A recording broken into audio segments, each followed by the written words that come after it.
원주의 아들. 네. 원주 학주. 네, 어서 오십시오. 네, 어서 오세요. 안녕하십니까. 네, 반갑습니다. 네. 자, 오늘 아침도 아마 고생을 좀 많이 오시느라 네. 고생하셨을 텐데. 지하철 타고 왔는데 네. 직장인분들 정말 많이 타 계시고 또 그분들 보니까 저렇게 네. 열심히 해서 재테크를 하실 텐데 네. 또 좋은 결과가 있게 또 좋은 아이디어를 드려야 되겠다라는 또 좀 그런 느낌도 들더라고요. 맞습니다. 네. 예. 오늘 좀 많이 힘드실 텐데 예. 또 기분 좋게 생각하셨으면 좋겠어요. 네. 왜 이렇게 힘들어진 거예요, 근데? 이거 사실 뭐 되게 단순합니다. 가격이 빠지니까 힘든 거거든요. 그러니까 근데 이게 사람이 참 감사한 게 어제 같은 경우, 그저께 같은 경우에는 또 보면은 아마 그런 생각을 하셨을 거예요. 어제 살 걸. 네. 그리고 또 오늘은 어제 팔 걸. 뭐 이런 얘기를 아마 그런 생각을 하실 텐데 결국엔 저희가 이제 물건을 볼 때 지금은 많은 투자자분들이 너무 좀 가까이서 보시는 것 같아요. 그러니까 보면 그냥 차트만 보는 거죠. 호가만 보고. 근데 저희가 물건을 볼 때 너무 눈앞에 가까이 놓고 보면 잘 안 보이거든요. 그러니까 지금은 조금 떨어져서 멀리서 봐야지 그 물건의 전체적인 게 보이는데 지금은 사실 뭐 저도 마찬가지지만 호가창만 보게 되고 뭐 미국의 이제 반도체 지수만 보게 되고 뭐 이런 부분들이 좀 있어서 다시 한번 지금의 투자자분들이 조금은 한 발짝은 물러나서 그럼 전체적으로 이게 뭐 문제가 있는 게 있느냐 바뀐 게 있느냐를 한번 체크해야 되는 상황이 아닐까 이런 생각이 좀 들더라고요. 그래요. 그래서 한번 보죠. 꺾였습니까? 반복되는 질문이 있다고. 네. 일단은 뭐 차트상으로 보면은 꺾인 게 맞죠. 이거는. 근데 저는 이제 과거에 2025년 11월 달에도 똑같은 뭐 이제 TPU 사태로 뭐 효율의 반도체가 이제 피크를 찍었다. 뭐 이런 이슈가 또 있었고. 이제 여기 3월 달에도 보시면은 이제 이때는 중동 리스크 이제 터지면서 이러면 또 유가 올라가서 물가 올라가면은 금리 올려서 이제 또 이제 투자자는 빅테크들한테 부담을 주는 거 아니야 하면서 또 같은 질문들이 계속 반복이 되고 있는 거거든요. 근데 또 이제 6월, 7월도 보면은 결국에는 이게 뭐 새로운 우리가 몰랐던 뉴스가 나온 게 아니라 네. 결국에는 또 반도체의 피크를 찍었다. 뭐 그다음에 ADR 상장이 되면서 뭐 차익 거래를 해야 된다. 뭐 이런 것들에 대한 이슈. 그다음에 뭐 이제 리밸런싱에 대한 수급적인 영향도 있었죠. 그러니까 결국에는 이게 유동성, 그다음에 반도체 피크, 뭐 금리 이런 것들이 계속 연동되는데 순서만 바뀌면서 그 문제들이 계속 나오고 있는 거라고 저는 생각을 합니다. 근데 이제 그러면 이게 왜 이렇게 많이 빠졌냐? 그럼 이게 얼마만큼 더 빠질 수 있느냐를 좀 한번 고민을 해봤을 때 좀 다음 걸 보시면은 코스피 MDD입니다. 이제 고점에서 얼마만큼 빠졌었느냐를 보는 건데 네. 이게 이제 러시아 우크라이나 전쟁이 나왔을 때 요거 이제 최대 많이 빠졌던 게 27% 정도. 그러니까 30%를 넘기진 않았고요. 그다음에 FOMC에서 이제 고금리가 길어질 것 같다고 했을 때도 한 23%였습니다. 뭐 여러 이슈가 있었는데 여기 뭐 이제 실리콘밸리 은행들 문제가 터졌을 때도 한 20% 정도였고요. 이번에 미국 이란 전쟁 터졌을 때도 한 19%, 그러니까 20% 내에서 하락이 멈췄습니다. 근데 이번에는 이게 제가 이거 화요일 기준으로 만든 건데 네. 그러니까 이거 없어서 제가 그냥 숫자로 이렇게 좀 그냥 투박하게 썼습니다. 25% 빠졌어요. 그러면 통상적으로 20% 정도의 MDD가 발생이 하락이 되면 주가는 좀 반등이 나왔다라고 좀 생각을 하고 있는데 그럼 이제 여기다 혹시나 이게 뭐 30%가 넘어가면서 주가가 추가 하락할 수 있는 거 아니냐라는 생각을 하실 수 있는데 실질적으로 30% 넘게 하락을 했던 적은 이제 뭐 금융위기라든지 그다음에 코로나 사태 이런 어떤 시스템적으로 실물 경기가 무너져서 시스템적으로 문제가 생겼을 때만 발생했던 이슈이기 때문에 저는 지금 그 가능성은 그렇게 높진 않다 좀 네. 이렇게 보고 있고요. 그래서 이제 그러면 이걸 갖고 우리가 그럼 이제 좀 다른 것도 좀 봐야죠. 그동안은 계속 반도체 지수만 보고 캔들만 봤으니까. 그래서 유로스탁 차트를 좀 가져와 봤는데 네. 사실 저도 이제 예전에는 뭐 베트남도 좀 보고 대만도 보고 막 이렇게 봤어요. 뭐 프랑스도 보고 이렇게 했었는데 사실 저도 좀 이 반도체에 매몰돼서 보다 보니까 글로벌 경기에 대한 움직임을 잘 안 보게 되더라고요. 그래서 이번에 좀 많은 하락이 나왔을 때 한번 또 그래 한번 보자. 그럼 괜찮냐 봤더니 지금 우리 유럽 뉴스 보셔서 알겠지만 지금 프랑스 뭐 40도가 넘다 그래서 뭐 경기가 안 좋네. 그리고 여긴 또 AI에서 좀 떨어진 국가지 않습니까? 네. 근데 실제로 최근에 주가는 좋았어요. 그리고 선제적으로 유럽은 금리도 먼저 한번 올렸습니다. 근데 그러면은 그 금리를 먼저 올리고 주가가 망가졌냐? 그렇지 않다는 거거든요.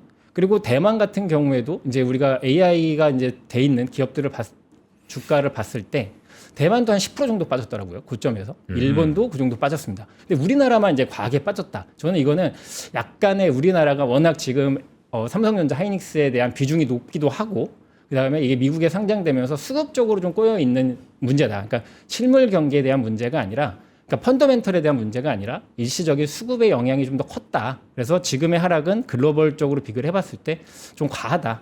그래서 저는 지금은 좋은 물건이 좀 싸져 있다. 매수의 기회라고 좀 생각을 하고 네. 이렇게 말씀을 드리고 싶습니다. 네. 그 좋은 물건이라는 건 여전히 삼성전자 하이닉스예요. 아, 그렇죠. 저는 뭐 지금은 삼성전자, 그러니까 이게 지금 이렇게 하락을 하면서 되게 안타까웠던 것들이 이제 반대 매매가 이제 저희도 지점에서 상담하면 많이 나오거든요. 아 그래요? 네, 많이 나왔습니다. 근데 참 아이러니하게 반대 매매가 나오는 종목들을 보면 삼성전자 하이닉스 쪽이, 그러니까 삼성전자나 하이닉스 쪽이 아니에요. 아 그래요? 다 뭐 조선이라든지 화학이라든지 좀 엄한 데서 터지더라고요. 그러니까 뭐냐면 올라갈 땐 얘네들은 올라갔지만 빠질 때는 같이 다 빠졌다는 거죠. 그러니까 오히려 어떻게 보면 더 빠졌던 종목들도 많이 있습니다. 그러니까 저는 그래서 이걸 또 보면서 느낀 게 여전히 이쪽에 집중이 우리가 너무 힘들고 변동성 커질 수밖에 없지만 그건 어쩔 수 없는 거고 그분들 그러니까 괜히 뭐 이거를 피하려고 다른 종목으로 갔다가는 이 중심이 흔들렸을 때는 같이 흔들려서 더 고생하실 수가 있고 반등이 나올 때도 좀 더 쉽지 않을 수도 있다라는 거고요. 뭐 최근에 또 이제 외국인들의 수급을 보면은 좀 이게 이런 겁니다. 떨어질 땐 저렇게 떨어지더니 올라갈 때는 이렇게 더디게 올라가. 근데 네. 주식이 사실 원래 그렇습니다. 저희가 이제 최근에 들어오신 분들은 그게 왜 그래? 뭐 이렇게 하실 수 있지만 오래전부터 투자를 하셨던 분들은 뭐 한 두세 달 걸려서 올린 거 한 1, 2주 사이에 빠지고 그게 참 어쩔 수 없는 건데요. 그러니까 그런 부분들은 그러니까 우리가 그동안에 있던 투자에 이제 봤던 단기적인 관점에서 벗어나서 주식은 원래 사실 이렇게 쉽지가 않습니다. 그래서 이럴 때 용기를 내셔야지 돈을 버는 건데 사실 남들이 다 좋다고 해야지 그 물건이 좋아 보이는 거거든요. 그럼요. 네, 그래서 지금은 이런 거 이제 주변의 순금이나 이런 데 쏠리지 마시고 내가 갖고 있는 생각이, 그러니까 특히 지금 AI라는 판이 어느 정도의 판인지를 한번 생각을 해보시고 접근을 좀 해보시면 더 좋지 않을까 이렇게 생각이 들더라고요. 네. 네. 아 다시 또 180만 원대로 하이닉스는 빠졌네요. 그러면 우리가 이 친구들을 좋다라고 판단을 하실 때는 그 근거들은 좀 있을 거 아니에요? 아, 그렇죠. 이제 네. 결국엔 저희가 봐야 될 거는 이제 빅테크들이 얼마만큼 투자를 해주고 네. 얘네들이 얼마만큼 돈을 잘 벌어서 우리가 시장에서 걱정하는 우려를 해소할 수 있느냐인데 뭐 따분한 얘기이실 수 있고 다 아실 수 있는 얘기있지만 일단 지금 빅테크들의 캐펙스는 계속 늘어나고 있습니다. 뭐 다음 주에 이제 발표를 하죠. 다음 주부터 실적이 들어가는데 그래서 뭐 일부에서는 뭐 이거 보고하자라는 의견도 있습니다. 뭐 각자 의견이 다 다른 건데 네. 저는 사실 이거는 뻔한 얘기를 할 것 같아요. 지금 여기서 빅테크들이 갑자기 우리 이제 안 합니다. 저희 이제 못 합니다. 갑자기 이런 뭐 육체 이탈의 화법을 쓰진 않을 것 같거든요. 그러면 저는 미리 선제적으로 지금부터 쌀 때 사놔야 된다고 생각을 하고요. 더 중요한 건 저는 사실 캐펙스의 투자 때문에 지금 많이 시장에서 걱정을 하죠. 너네 돈 벌 수 있냐? 네. 이렇게 하는데 괜찮냐인데 저는 자금 조달 능력이 훨씬 더 중요하다고 생각을 해요. 결국에는 얘네들이 채권을 계속 발행을 하고 뭔가 유상증자를 할 때 이제 그거를 투자자들이 인정을 안 해주는 거죠. 이제 우리 그거 너네 안 할래. 그만 투자를 할래. 저는 그게 더 큰 문제라고 생각합니다. 그래서 걔네들의 캐펙 빅테크들이 투자를 하는 거에 대해서 두려움을 가지기보다는 얘네들이 채권 발행을 하고 뭔가의 투자 자금 유치를 할 때 그것들이 실패할 때가 오히려 저는 좀 고점에 좀 가깝지 않을까라는 좀 생각이 들고요. 그러니까 돈이 어디서 나서 계속해서 투자하느냐. 그렇죠. 그 네. 투자금 차입에 대한 우려가 있다라는 것이죠. 그렇죠. 근데 지금은 네. 뭐 보시면 아시겠지만 뭐 4배씩 하고 있고요. 그리고 이걸 가끔 닷컴 먹을 때랑 비교를 하시는데 그때는 이 정도의 돈을 못 벌고 이 정도의 신용 등급이 아닌 회사들이 하다가 이렇게 된 거거든요. 그래서 지금은 너무 걱정하실 필요가 없고 사실 여기에 있는 이 CEO들이 상당히 똑똑하지 않습니까? 그리고 이게 기업의 운명을 걸고 있는 투자를 하는데 그렇게 감정적으로 하지 않을 겁니다. 그래서 이제 어제 뭐 또 메모리 하락에 대한 해지를 하겠다 뭐 이런 뉴스 때문에 또 반도체들이 흔들리고 했는데 그만큼 이 사람들은 자기네 회사들의 운명을 걸고 하는 거기 때문에 네. 오히려 우리가 지금 시장을 볼 때 너무 비상적으로 지금 투매를 좀 같이 따라가시는 거 아닐까. 그래서 그런 부분은 좀 조심하셨으면 합니다. 그거를 한번 여쭤볼게요. 사실 이게 되게 중요하죠. 그러니까 데이터를 보면 빅테크 실적이 이제 곧 시작하고 우리가 좋을 거다라는 것이 데이터로 많이 확인되잖아요. 그리고 캐펙스 투자 이거는 뭐 치킨 게임 아니면 게임 이론 다양한 것들을 갖다 보더라도 할 거다라는 것에 방점이 있는 것 같습니다. 문제는 그때부터 시작되는 것 같아요. 너무나 실적이 좋은 걸 알겠는데 주가가 이렇게 떨어지는 그 이격 그것은 결국 수급으로 우리가 해석할 수도 있지만 심리로도 해석할 수 있잖아요. 그렇죠. 원래 지점에 계시니까 네. 아까 그 말씀이 약간 그럴 수 있나라고 싶었는데 반대 매매가 네. 지금 주도주에서 나오는 게 아니고 과거 주도주에서 나온다. 그렇죠. 네. 그러면 그 돈들은 결국 이탈을 되는 건데 그렇게 경험적으로 보면 그렇게 이탈했던 자금들이 다시 쉽게 들어옵니까? 일단 그 분들의 자금은 저는 이제 이탈하고 제가 지점에서 느끼는 부분은 이탈은 하진 않으신 것 같아요. 그리고 이제 아까 그 반대 매매가 일단 하이닉스나 삼성전자에서 덜 나오는 이유는 일단은 우리나라 1, 2등 기업이기 때문에 반대 매매를 유지하는 비율도 더 낮습니다. 걔네들보다. 그러다 보니까 뭐 걔네들은 예를 들면 140%만 유지하면 되는데 다른 기업들은 뭐 150을 유지한다든지 아하. 그러다 보니까 조금 더 이런 하락에 더 민감하신 이제 더 취약한 거죠. 그럼 그분들이 결국에는 저는 그 자금을 갖고 그 종목을 다시 사지는 않으실 것 같아요. 왜냐면 어쨌든 이게 반대 매매가 나왔기 때문에. 그러면 그 자금을 갖고 뭐 하이닉스나 삼성전자를 사신다든지 이거는 뭐 좀 그냥 제 추측인데 그러면 차라리 그냥 그 돈 갖고 레버리지 사서 네. 그럼 반대 매매 안 나가니까 뭐 이런 부분에 대한 좀 생각은 좀 드는데 그러니까 그런 것들이 지금 약간 수급적으로는 계속 좀 단기적으로는 좀 꼬임을 좀 발생할 수는 있지만 결국에 지금 뭐 그러니까 레버리지에 대한 우려들을 많이 하시는데 저는 이게 시간이 지나면 좀 줄어들 거라고 보거든요. 그래요? 근데 이게 문제는 저는 이게 이런 얘기를 해도 되는지 모르겠지만 너무 정부에서 이걸 갖고 이랬다 저랬다 얘기를 하니까 더 혼란을 주는 것 같아요. 할 거면 빨리 하고 안 할 거면 그냥 냅둬야 되는데 이미 말을 꺼내놨기 때문에 네. 이렇게 됐으면 빨리 하는 게 낫다고 보는데요. 결국엔 이제 과거에 뭐 저희가 이제 다른 종목들 뭐 팔란티어도 과거에 막 3배짜리 레버리지 이제 다른 국가에서 나오면 이게 습성이라는 게 그런 부분에 다 쏠려서 갈 수밖에 없습니다. 그래서 레버리지를 뭐 무조건 이제 지금 단계적으로는 우리가 꼬임을 발생하고 있지만 저는 이제 개인적으로는 시간이 지나면은 차츰 그러니까 변동성에 대해서 지치신 분들은 다 잠잠해질 건데 네. 그거를 계속 좀 너무 빠른 조치 없이 얘기를 하고 있지 않나 네, 그런 부분이 좀 걱정이 되는 거고요. 결국에는 그런 부분들을 제외하고 봤을 때 펀더멘털에서는 문제가 없다 이렇게 좀 생각을 하고 있습니다. 네. 근데 오늘 우리 정 프로가 지금 포트가 많이 깨집니까? 저요? 네. 뭐 크게 신경 쓰지 않습니다. 많이 깨지고 있습니다. 네, 미안했어요. 딱 보니까 많이 깨지고 있어요. 제가 뭐 일단 네. 캐펙스에 관한 것들은 이제 저희는 시간이 많지 않으니까 네. 뭐 실적 다 잘 나온 거 알고요. 그럼 제가 일단 뭐 아까 뭐 원주야들 학주 뭐 이렇게 얘기를 하셨는데 네. 또 학주하면 또 학생 주임이지 않습니까? 그래서 이 3분기 이제 어려운 시장 나와고 있는데 사실 한번 좀 예상될 수 있는 노이즈 저는 이게 뭐 문제라고 생각되진 않고 노이즈에서 좀 빠르게 좀 말씀을 드리겠습니다. 지금 또 어제도 뉴스가 나왔죠. 애플이 계속 투덜대고 있습니다. 그러면서 메모리 가격이 이제 급등해서 이제 반도체 스마트폰 그만 이제 많이 못 팔릴 거다. 네.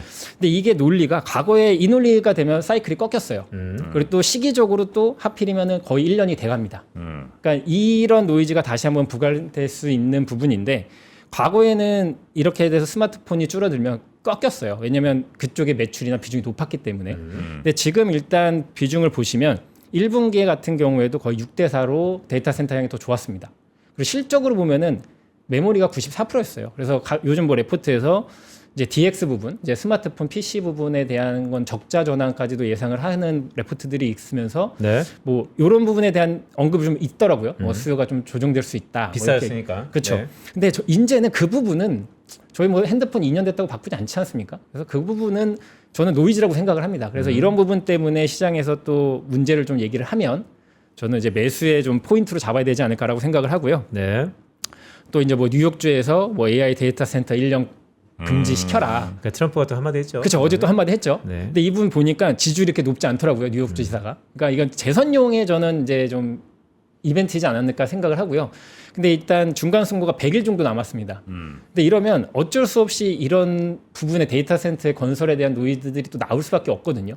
그래서 이거는 좀 단계적인 이벤트일 가능성이 높고 결국에는 지금 미국은 사실 땅이 넘기 때문에 질 네. 때는 많고요. 그리고 또 기업들이 이거에 대한 이제 다른 조치들을 많이 하고 있죠. SMR이라든지 자체적으로 에너지를 수급하는 것들, 그다음에 그 지역에 보상을 해주는 것들 이런 것들이 나오기 때문에 이 부분은 끝낼 수 없다. 그러니까 이제 이런 단기적인 중간 선거로 이런 요지가 나오면 그때도 하락에 겁을 먹고 거꾸로 하지 마시고 매수를 하셔라는 거고요.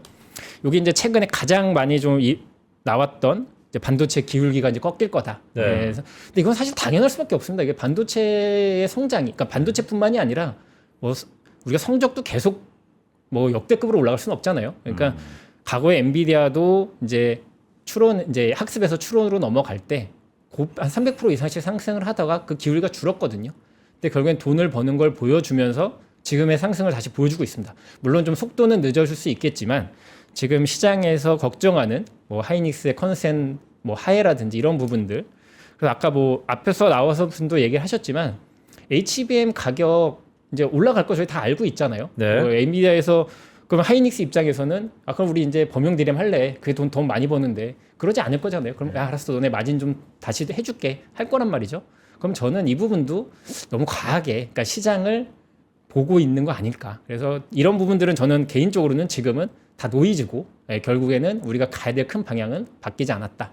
그래서 쌀 때 계속 사셔야 된다. 지금 용기를 내셔야지 나중에 수익을 낸다. 저는 이렇게 생각하고 있습니다. 그러니까요. 공포의 용기 내기가 참 맞는 말이지만 어려운데 네. 자, 우리 정프로께 한번 여쭤보죠. 네, 지금 뭐 한 15분 정도 쭉 말씀 주셨어요. 그렇습니다. 어느 말이 귀에 들어옵니까? 지금요? 네. 안 들어옵니다. 왜 그렇습니까? 내 마음이 흔들렸기 때문에. 흔들렸기 때문에. 네. 뭐가 흔들리는 거예요? 지금 10% 넘게 빠졌거든요. 네. 그럼 이제 이 상황에서 뭔가 잘못됐나? 뭐 문제가 생겼나, 아니면 지금이 들어가야 될 최적의 또 기회인가, 네. 이런 생각들이 이제 저희 머릿속을 떠나지 않고 있습니다. 지금 사야 되나? 아니면 지금 팔아야 되나? 지금 사야 되나, 아니면 이 시장이 망했나. 시장이 망했나? 네. 음, 오늘 팔진 못할 것 같아요. 팔지 못할 것 같아요. 네, 설령 시장이 망했다 하더라도 네. 오늘은 못 판다. 왜냐하면 적어도 이보다는 조금 더 올라간 가격을 한 번 보여줄 거기 때문에. 경험상. 네, 시장이 망해도. 네. 네. 어때요? 뭐 망할 것 같지 않다라는 기본적인 가정을 그렇습니까? 깔고 있습니다. 그럼 사야죠. 네. 오늘. 맞아요? 사고 싶으면 사야죠. 네, 이런 생각들이 제 머릿속을 지배했습니다. 그러니까 지금 아까 네. 이런 말씀 왜 드렸냐면 오늘은 많은 메시지들이 쏟아지겠지만 너무나 흔들림과 하락폭의 크기 때문에 사람들이 이제 정신이 없잖아요. 그렇죠. 이제 네. 중심이 흔들리는 거예요. 근데 애널리스트들이랑 우리들이 계속 나와서 숫자를 보세요. 이상이 없지 않습니까? 어제랑 오늘이 숫자가 달라질 일이 전혀 없잖아요. 그렇죠. 근데 이제 대기되는 이벤트들 이게 이제 분수령이라서 계속해서 저희 뭐 하우스도 분수령이라고 말씀드리고 있는데 이것이 잘 지나면 드라마틱하게 또 이전 고점까지는 뭐 비슷하게 갈 수 있는 가능성이 있고 아니면 이제 밑이 열리는 건데 거기에 대한 이제 두려움이 막 있단 말이죠. 네. 찾아오시는 분들도 결국 한 마음으로 오는 거 아닙니까? 이럴 때는 어떻게? 자, 잠깐 그거 이제 한 마음으로 오는 거 네. 뭐 어떻게 해야 되느냐? 저 바로 직전에 틈을 타서 잠깐 말씀드리면 여러분 사란 얘기가 아니고 저한테 한 얘기고요. 빈센트 네. 얘기는 또 사라고 여러분한테 뭐 선동하고 이런 거 아닙니다. 제가 네. 선동을 그렇게- 사지 마세요. 네, 그럴 일 없습니다. 네, 사지 네. 마세요. 옆에 뭐 정프로가 계시니까. 네, 저 얘기입니다. 저 얘기. 네, 그런 분이 오면 어떻게 해야 하세요? 지금 이제 결국에는 듣고 싶은 얘기를 저는 개인적으로는 지금 듣고 싶은 얘기를 들으시는 거 하러 온다고 저는 생각을 하거든요.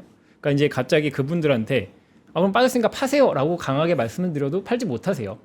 뭐 여기서 더 사세요라고 말씀을 드려도 못 사는 지금 심리인데 결국에는 지금 제가 말씀드릴 수 있는 부분은 아까 제가 갖고 있는 생각을 냉정하게 전달을 드리고 이제 그분의 판단을 이제 흔들지 않게 하는 게 저희 이제 영업점에서 할 일인데 저는 뭐 아껴서 말씀드렸지만 지금 바뀐 건 없고요. 바뀐 건 이제 주가의 가격인데 그게 이제 저번에 같은 가격과 지금의 같은 가격을 봤을 때 우리가 300만 원이라는 고점을 봤기 때문에 더 이렇게 흔들리는 것 같아요. 9,000포인트라는 걸 봤기 때문에 네. 과연 저기를 갈 수 있을까라는 의구심인데 네. 저는 결국에는 긍정적으로 생각을 하고 그 윗방향을 보는 내 방향이 지금 시장에서 이 내가 일치하고 있는 숫자나 뭐 이제 펀더멘털에서 문제가 없다면 가져가시고 못 사신 분들은 사시는 거고요. 그리고 뭐 저는 이제 최근에는 좀 비싸게, 그러니까 싸게 사신 분들한테도 지금은 또 사셔도 되니까 계좌 하나 더 만들어서 또 따로 또 사드리고 있거든요. 그러니까 지금은 확실하게 저는 제가 뭐 이건 너무 긍정적으로 볼 수도 있겠지만 아까 봤었던 글로벌적으로 비교를 해봤을 때도 우리나라의 지금 시장은 과하다. 펀더멘털의 문제가 아니라 수급적인 문제고 심리의 문제라고 생각을 하고 있습니다. 네. 그러니까 우리가 그걸 좀 명확하게 하면 될 것 같아요. 우리의 가장 그 근간에는 이런 뷰에서는 숫자가 있지 않습니까? 숫자가 꺾이면 확실히 뷰가 꺾이는 겁니다. 그거는 뭐 우리가 고집 부릴 이유가 전혀 없죠. 하지만 그게 안 변하면 주가가 어떻게 숫자 때문에 움직이겠습니까? 수많은 것들이 영향을 미치죠. 복합체죠. 네. 아마 논문 쓸걸요? 논문 노벨상 받을 거예요. 주가가 뭐로 움직인다라고 정의될 수 있으면. 그럼요. 그렇지 않기 때문에 그렇지 같은 않기 뉴스에도 때문에. 계속 네. 반복되게 움직이는 거고 예, 그때는 맞고 또 지금 다른 거고 그렇긴 한데 결국에 바뀌지 않는 건 숫자다 이렇게 생각하고 있습니다. 알겠습니다. 알겠습니다. 자, 오늘 우리 원주에서 또 우리 학주 차장님 오셨고요. 다음 네. 주 다다음 주에 다다음 주에. 아마 실적 네. 나오고 할 텐데 실적 나오고 되게 중요한 네. 날에. 제 전망이 맞기를 바라고 있고 네. 맞을 거라고 생각하고 있습니다. 그렇습니까? 네. 네. 자, 그렇게 우리 또 투자자분들, 손님분들 잘 네. 선택하실 수 있게 도움 네. 좀 주시고요. 오늘은 여기서 인사드리고 네, 알겠습니다. 또 다다음 주에 뵙도록 하겠습니다. 네, 알겠습니다. 고맙습니다. 고맙습니다. 감사합니다.